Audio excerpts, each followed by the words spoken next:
ইস ইস ইস, ইস। এ কিভাবে পড়ছে? হ্যাঁ,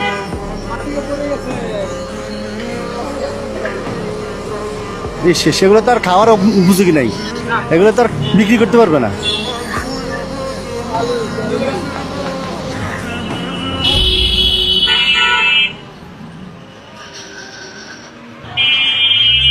ভাই একটু দাঁড়াও, 1 মিনিট, একটু রাখো রাখো।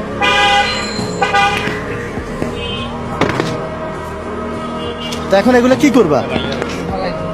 ফালাই দিবা? কোথায় নিয়ে যাইতেছো এটা?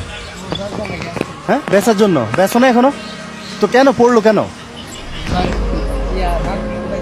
হ্যাঁ হ্যাঁ, মাথা ঘুরেছে এরকম? ও একটু ভারী ছিল, পড়ে গেছে। তা এখন কি করবে এগুলা? মুরগিরে খাওয়াই দিবা? গরু মুরগি এরকম? তো তোমার তো লস হয়ে গেল। ধরো এটা রাখাও। হ্যাঁ, নাও।